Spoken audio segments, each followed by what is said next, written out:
Hello வணக்கம். இது உங்கள் சிவி ஜோன். ஸோ எல்லாரும் எப்படி இருக்கீங்க? இப்போ பார்த்தீங்கன்னா ஒரு சம்பவம் நடக்குது. அதாவது லைவில் பார்த்தீங்கன்னா ஒரு பயங்கரமான சம்பவம். சௌந்தர்யா வந்துட்டு இன்றைக்கி வந்துட்டு எல்லாருமே ரோஸ் பண்ண விஷயங்களை பார்த்து நிறைய பேர் வந்துட்டு ரொம்ப அப்படியே வருத்தப்பட்டிருப்போம். ரொம்ப ஷாக்கிங்காக இருக்கும். ரொம்ப கஷ்டமாக இருந்துச்சு. எனக்குலாம் ரொம்ப கஷ்டமாக இருந்துச்சு. ஏன்னா அந்த பொண்ணை வந்து ரோஸ்ட்டுன்ற பேரில் பிக் பாஸ் ஒரு டாஸ்க்கை கொடுத்தாங்க.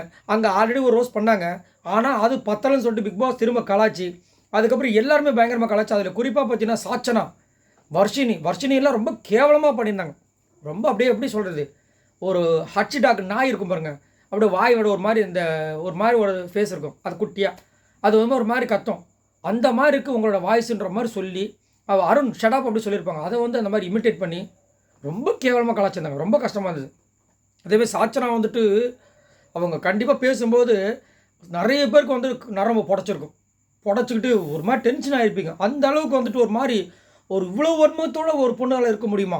அதுவும் நீங்களே செஞ்சு எல்லாத்தையும் தூண்டி விட்டு அதனால் ஒரு பிரச்சனை. எப்பா இப்படிலாம் இருக்க முடியும்? அதுவும் தைரியமாக சொல்கிறாங்க, உங்களுக்கு சனிக்கிழமை காத்துட்ருக்கு அப்படின்னு. எல்லாம் அவங்க அப்பா கொடுக்குற தைரியம்.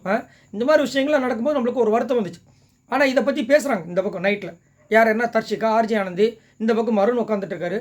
சரி பாவமாகிடுச்சுப்பா, ரொம்ப கஷ்டமாயிடுச்சு, அந்த பொண்ணு ரொம்ப ஃபீல் பண்ண அழுதா அப்படின்னும் போது தர்ஷிகாவும் ஆர்ஜி ஆனந்தியான மாறி சொல்லிக்கிறாங்கன்னா, இல்லை அவள் வந்து நம்மளை வந்து பஸ் ஸ்டாப் ட்ரிகர் பண்ணுறா, ப்ரோவோக் பண்ணுறா, இது பத்தாதுன்னு, அதனால் நம்மளும் பேசிட்டோம், இல்லைன்னா நம்ம ஏன் பேச போகிறோம் அப்படின்ற மாதிரி சொல்லும்போது, நம்ம அருண் வந்து ஒரு விஷயத்தை வைக்கிறார். என்னங்க நீங்கள் குழந்தைத்தனமாக பண்ணிகிட்ருக்கீங்க, எல்லாமே பக்கா பிளானுங்க அப்படின்றாரு.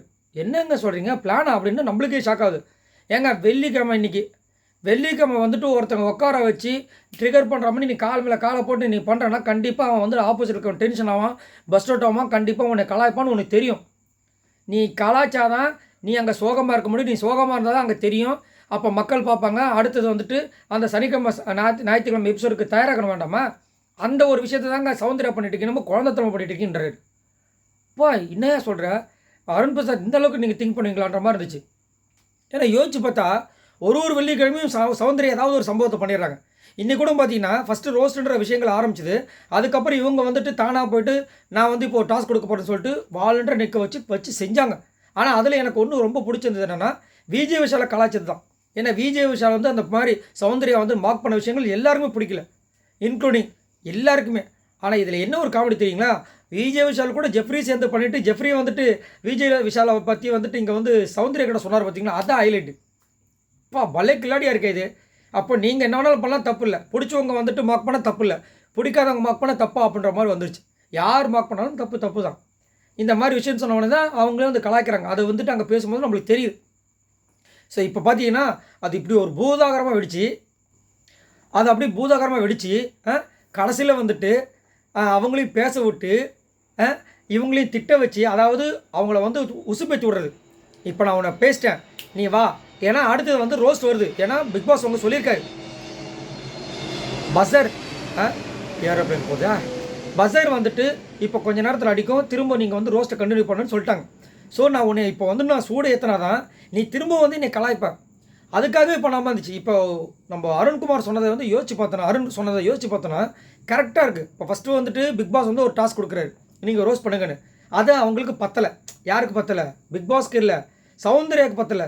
ஸோ சௌந்தர்யா வந்துட்டு ரியாக்ட் பண்ணணும், அதுக்கு வந்துட்டு ஃபீல் பண்ணணும் அப்படின்னா ஆப்போசிட்டில் இருக்கவங்க நல்ல பஸ்ட் அவுட் ஆகி கலாய்ச்சாதான் அவங்களால வந்துட்டு அந்த அளவுக்கு ரியாக்ஷன் கொடுத்து அழ முடியும். அதுக்கு என்ன பண்ணணும்னா அவங்கள நீங்கள் ட்ரிகர் பண்ணணும். அப்போது சௌந்தர்யா என்ன பண்ணுறாங்க, வாண்டடாக ஒரு டாஸ்கில் வந்துட்டு எல்லோரும் நிற்க வச்சு எல்லாருக்கும் தனித்தனியாக ஒரு விஷயத்தை கொடுத்து சூடேற்றுறாங்க. அதுக்கப்புறம் என்ன ஆகுது, அந்த பஸ்ஸர் அடிக்குது. அதுக்கப்புறம் எல்லோரும் வந்து கலாய்க்கிறாங்க. அப்போ அவங்க என்ன ஆகிறாங்க, ஃபீல் பண்ணி உள்ளே போய் அழுகுறாங்க. அது வந்து ஹைலைட் ஆகுது, அது வந்து ப்ரொமோவில் வருது. அட்டேங்க அப்பா, இல்லை ஒரு படம் மாதிரி இருக்குது. அப்போது அருண் சொன்னது ஒரே கரெக்ட் தான் போல இருக்குன்ற மாதிரி நம்மளுக்கே ஒரு திங்கிங் வருது. ஸோ நீங்கள் உங்களோட கருத்து சொல்லுங்கள். அருண் அவர் சொன்ன விஷயங்கள், அருண் பிரசாத் சொன்ன விஷயங்கள் உங்களுக்கு எப்படி தோணுது? ஒரு விஷயத்தில் நம்ம யோசித்து பார்க்கும்போது, அவர் சொன்ன விஷயங்கள் யோசித்து பார்க்கும்போது, இதை அப்போது முத்துக்குமரன் சொல்கிற மாதிரி எல்லோரும் சொல்கிற மாதிரி இது எல்லாமே கரெக்டாக ஒரு பிளானா, எல்லாமே பிளான் பண்ணி தான் போதா அப்படின்ற மாதிரி தோணுது. உங்களுக்கு அப்படி தோணுதான்றதை சொல்லுங்கள். மறக்காமல் இந்த வீடியோக்கு லைக் தட்டி விடுங்க. மறக்காமல் நம்மளோட சேனலை சப்ஸ்கிரைப் பண்ணி சப்போர்ட் பண்ணுங்கள். பாய் நண்பர்களே.